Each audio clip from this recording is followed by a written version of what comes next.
শেখ হাসিনা এবার আন্তর্জাতিক সংবাদ সংস্থা রয়টারের সঙ্গে একটা ইন্টারভিউ দিয়েছেন। এর আগে একবার দিয়েছিলেন ভারতীয় সংবাদ মাধ্যম এনডিটিভির সঙ্গে, এবার দিয়েছেন সরাসরি রয়টারের সঙ্গে।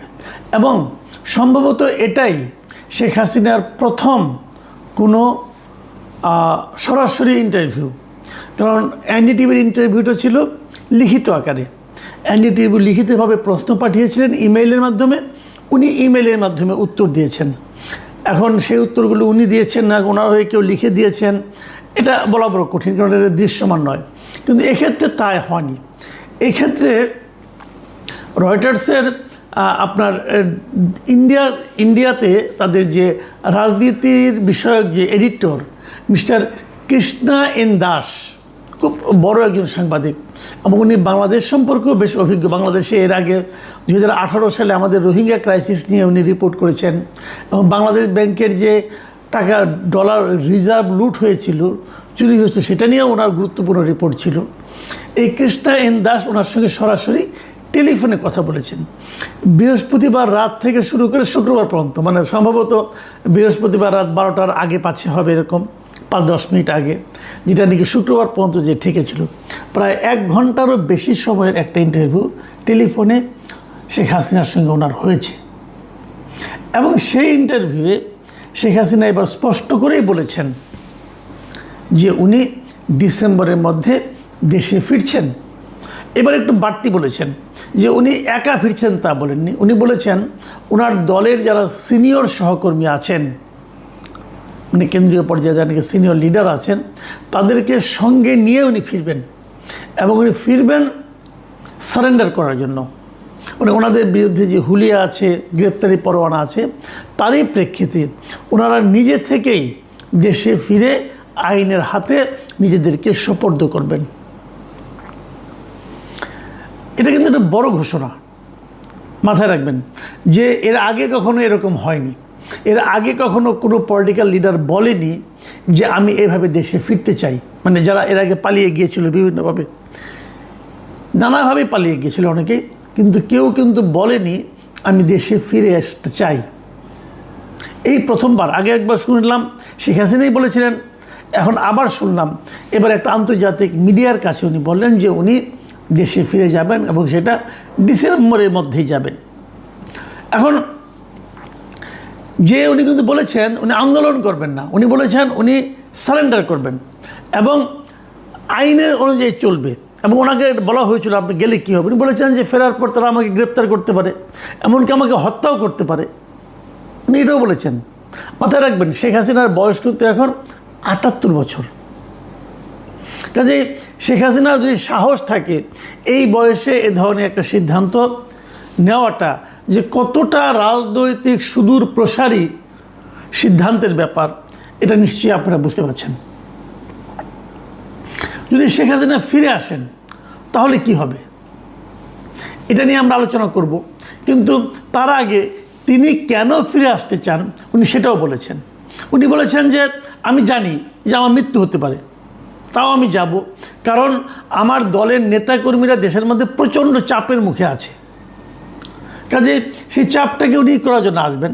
এবং উনি বলেছেন যদি আমার মৃত্যু আসে, আমি চাই যে আমার মৃত্যু যেন আমার দেশের মাটিতে হয়, যেখানে আমার পিতামাতা, আমার পুরো পরিবারকে হত্যা করা হয়েছে এবং তারা এই যে মাটিতে শুয়ে আছে সেই মাটিতেই যে আমি মরতে চাই। এবং উনি আরও বলেছেন যে উনি যে আসছেন, অনেকে এটা গত কয়েকদিন ধরে বলা বলি করছিল যে উনি যে আসছেন উনি কি বিদেশের অন্য কোনো দেশের কোনো শক্তির সঙ্গে, কোনো সরকারের সঙ্গে আলোচনা করে আসছেন। এটা আমারও ধারণা ছিল যে উনি আসলে নিশ্চয়ই অন্য কারোর সঙ্গে আলাপ আলোচনা করে আসবেন, বাট উনি স্পষ্ট করেছেন যে তার এই ফেরার বিষয়ে বিদেশের কোনো সরকারের সঙ্গে তার কোনো ধরনের আলাপ আলোচনা হয়নি। দেখুন উনি কিন্তু একদম খুব ঝানু রাজনীতিবিদ এবং উনি এই রাজনীতির কথাটাও কিন্তু উনি বলেছেন। উনি বলেছেন যে আমি ন্যায় বিচারে বিশ্বাস করি, আমি মনে করি একবার যখন এই বিচার কাজ শুরু হবে জনগণের কাছে স্পষ্ট হয়ে যাবে যে এই আদালত কতটা পক্ষপাত দুষ্ট, এবং আমি এটা প্রমাণ করতে চাই। মানে উনি এই যে আদালত ওনার বিচার হচ্ছে, সেই আদালত আসলে পক্ষপাতদুষ্ট কিংবা পক্ষপাতদুষ্ট নয়, এই জিনিসটা উনি প্রমাণ করতে চাচ্ছেন।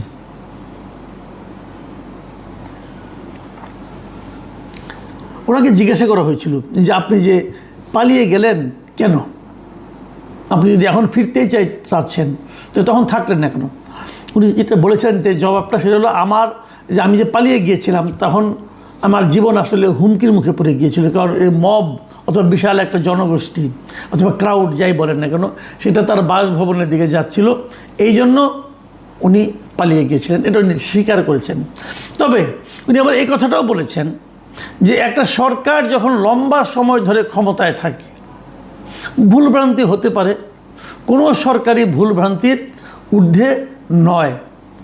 তবে একটা সরকারের ভালো বা মন্দ, সঠিক বা ভুল, এর বিচারের ক্ষমতা একমাত্র জনগণের। আমি এটা জনগণের হাতেই ছেড়ে দিতে চাই। তার মানেটা কী দাঁড়াচ্ছে? এবং আওয়ামী লীগকে যে নিষিদ্ধ করা হয়েছে সেটা নিয়েও কিন্তু উনি প্রশ্ন তুলেছেন। উনি বলেছেন যে তারা হয়তো আমাকে দোষী সাব্যস্ত করবে, আমি হয়তো নির্বাচনে অংশ নিতে পারবো না, কিন্তু তারা কেন আওয়ামী লীগকে সাসপেন্ড করলো? যদি আমরা খারাপ কিছু করে থাকি সেটা জনগণই সিদ্ধান্ত দেবে। দেখুন, আমার কাছে এই জায়গাটা খুব ইন্টারেস্টিং মনে হয়েছে যে আমি নিজেও বহুবার বলেছি, কিন্তু এই যে নির্বাহী আদেশের মাধ্যমে একটা রাজনৈতিক দলকে নিষিদ্ধ করা, এটা কিন্তু আওয়ামী লীগকে একটা এক্সট্রা মাইলেজ দিয়েছে। এটা আমি বলেছি এবং আমি এটা মনেও করি যে এটা করে সরকার ভুল করেছে। অন্তর্বর্তীকালীন সরকার করেছিল তাদের ব্যাপার, কিন্তু আওয়ামী লীগ কেন এটাকে, সম্ভবত আওয়ামী লীগের কাজটা করেছে জামাত এবং এনসিপির ভয়ে, কিন্তু এটা সরকারকে আমি মনে করি ক্ষতিগ্রস্ত করেছে। তারা জনগণের উপর আস্থা রাখতে পারেনি। এনসিপি এবং জামাত আস্থা রাখতে পারবে না, এটা স্বাভাবিক। তারা আস্থা রাখে, তারা জানে তাদের অবস্থানটা কোথায়, তারা গাইড জুড়ে করতে চায়। কিন্তু বিএনপি কেন এই কাজটা করতে গেল? এই কাজটা বিএনপির ঠিক হয়েছে বলে আমি মনে করি না।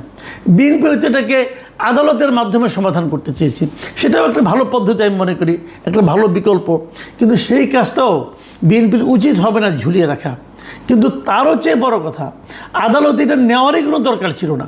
আমি কালকেও একটা বলেছি, যদি আপনি মানবতা বিরোধী অপরাধের জন্য আওয়ামী লীগকে আদালতের কাঠগড়ায় দাঁড় করান, তাহলে জামাতকে আপনি কেন ছাড় দিবেন? তাহলে জামাতেরও মানবতা বিরোধী, জামাতও তাহলে ওখানে যে সব পরিষ্কার হয়ে ওখানে ক্লিন চিট নিয়ে আসুক, জামাতকেও নিয়ে যান, জামাত প্রমাণ করুক যে তারা মানবতা বিরোধী অপরাধ করে নাই, তো হয়ে গেল, কোনো সমস্যা নাই। যদি আওয়ামী লীগকে নিতে পারেন, জামাতকে নিচ্ছেন না কেন? এই প্রশ্নটা কিন্তু উঠবে। এখন আপনি বলবেন যে আওয়ামী লীগকে তো সরকার নেয় নাই, কেউ একজন মামলা করেছিল। হ্যাঁ, এই মামলাটা কে করেছিল বলেন তো? এই মামলাটা করেছিলেন মিস্টার ববি হাজ্জাজ, এনডিএমের যিনি প্রেসিডেন্ট ছিলেন এবং যিনি এখন এই সরকারের একজন মন্ত্রী, এবং উনি ধানের শীষ প্রতীক নিয়ে মন্ত্রী হয়েছেন, মানে উনি বিএনপিতে জয়েন করেছেন। তাহলে আপনার লোকে তো এই মামলা করছে, কিন্তু এই মামলা অন্তর্বর্তীকালীন সরকারের আমলে, এটা বলে আপনি কিন্তু পার পাবেন না। আপনার একজন প্রতিমন্ত্রী এই মামলার বাদী, তো ওই প্রতিমন্ত্রী জামাতের বিরুদ্ধে মামলা করেন না কেন? জামাতও তো মানবতা বিরোধী অপরাধ করেছে বলে তার বিরুদ্ধে অভিযোগ আছে 71 সালে। তো ওই জায়গাটাতে কিন্তু আসতে হবে আলটিমেটলি। যাই হোক, এই পয়েন্টটাই কিন্তু শেখ হাসিনা তুলেছেন যে তারা দলকে কেন নিষিদ্ধ করলো। দল যদি খারাপ কিছু করে থাকে সেই সিদ্ধান্ত জনগণ দেবে, জনগণের উপর আপনি ছেড়ে দেন। নির্বাচনে আওয়ামী লীগকে নির্বাচন করতে দিলে আওয়ামী লীগ কী করতো না করতে দিলে আমরা দেখতাম, কিন্তু সেই সুযোগটা কিন্তু জনগণকে সেই সিদ্ধান্ত নেওয়ার সুযোগটা দেওয়া হয়নি। প্রশ্ন হচ্ছে যে এই যে শেখ হাসিনা আসছেন, উনি কোনো হোমওয়ার্ক করেছেন? উনি কি কোনো হোমওয়ার্ক করে আসছেন? হ্যাঁ, মনে হয় কিছুর হোমওয়ার্ক উনি করেছেন। এবং উনি জানিয়েছেন, এই ইন্টারভিউতে উনি জানিয়েছেন যে 300টি সংসদীয় আসনের মধ্যে 125টি আসনের সঙ্গে আসনে যারা নেতাকর্মী আছে তাদের সঙ্গে ওনার অনলাইনে মিটিং হয়েছে, এবং তারা সবাই আওয়ামী লীগকে কীভাবে পুনর্গঠিত করা যায় সেটা নিয়ে ওনারা কিন্তু কাজ করেছেন। কাজেই ওনার কিছুটা হোমওয়ার্ক আছে, এবং বাকিটা হয়তো উনি আসার পর হবে। এবং উনি হয়তো আসার মাধ্যমে, আমি এটা আগেও বলেছি বহুবার, যে আসার মাধ্যমে উনি হয়তো ওনার দলের নেতাকর্মীর মধ্যে একটা নতুন ধরনের উদ্দীপনা তৈরি করতে চান। কিন্তু যে কথাটা বলে আজকে আলোচনাটা আমি শেষ করব, সেটা হলো ওই যে উনি শুরুতে বলেছেন যে উনি দলের সিনিয়র নেতাকর্মীদের নিয়ে আসবেন। আমার কিন্তু মনে হয় না যে ওনার সঙ্গে সঙ্গে ওনার সিনিয়র নেতাকর্মীরাও আসবেন, এটা আমি বিশ্বাস করি না। কারণ এই দলের এই নেতাকর্মীদেরকে আমি খুব ভালোভাবে চিনি।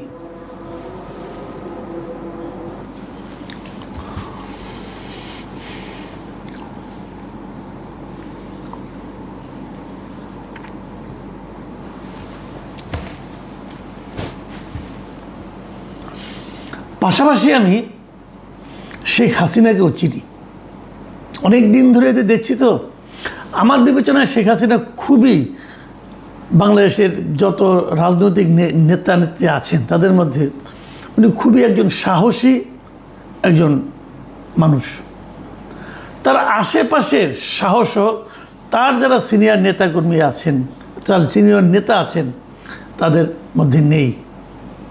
এবং আমার মনে হয় না উনি যখন আসবেন তার সঙ্গে ওবায়দুল কাদের অথবা জাহাঙ্গীর কবির নানক অথবা বাহাউদ্দিন নাসিম এদের মতো যারা নাকি জাতীয় নেতা এখন যারা ওখানে দাপিয়ে বেড়াচ্ছেন, অথবা আসাদুজ্জামান কামাল, এরা কেউ আসবেন বলে আমার কাছে মনে হয় না। কারণ এরা অনেকটা আরামপ্রিয় এবং তারা তো ওখানে ভালোই আছেন, টাকা পয়সা তো ভালোই বানিয়েছেন, সেগুলো নিয়ে আরামে আছেন। ওনারা জেলে কেন থাকতে যাবেন? জেলে থাকার মতো অতটা সাহস ওনাদের নাই। কাজে ওনারা কেউ আসবেন না, শেখ হাসিনাকে একাই আসতে হবে। তবে এটাও ঠিক, ওনারা এই যে সিনিয়র নেতা যাদেরকে শেখ হাসিনা খুবই গুরুত্ব দিয়ে থাকেন, ওনাদের মধ্যে যত কম লোক ওনার সঙ্গে আসবে তত শেখ হাসিনা এবং আওয়ামী লীগের জন্য ভালো হবে। কারণ এই দলটাকে যারা ডুবিয়েছে এবং 2024-এর যে বাস্তবতা, আওয়ামী লীগের যে জনপ্রিয়তা মানে একদম হিমাঙ্কেরও নিচে ছিল, তার পেছনে কিন্তু এই লোকগুলি কাজ করেছে। এই হাসান মাহমুদ, এই লোকগুলি কাজ করেছে, এই ওবায়দুল কাদের, এই লোকগুলি কাজ করেছে। কাজে এই লোকগুলি যত কম আসবে তত আওয়ামী লীগের জন্য ভালো হবে এবং শেখ হাসিনার জন্য ভালো হবে। শেখ হাসিনা বয়স হয়ে গেছে, তারপরে যখন উনি সাহস করেছেন যে উনি দলের জন্য নিজের জীবনকে ঝুঁকির মুখে নিতে চান, যদি উনি নিতে পারেন সেটা আমি মনে করি আওয়ামী লীগের জন্য ভালো হবে। কিন্তু পাশাপাশি এটাও মনে রাখতে হবে, আওয়ামী লীগ যখন আসবে, আওয়ামী লীগ যদি বারবার এখনও সেই ষড়যন্ত্র তত্ত্বের কথা প্রচার করতে থাকে সেটা কিন্তু ভালো হবে না। এই যে ইন্টারভিউ শেখ হাসিনার যে মনোভাব আমি দেখলাম, যে অ্যাটিটিউড আমি লক্ষ্য করলাম, যে ভুল হতে পারে কিন্তু ভুলের বিচার জনগণের হাতে ছেড়ে দিতে চাই, এই অ্যাটিটিউডটা আমার কাছে মনে হয়েছে অধিকতর গ্রহণযোগ্য।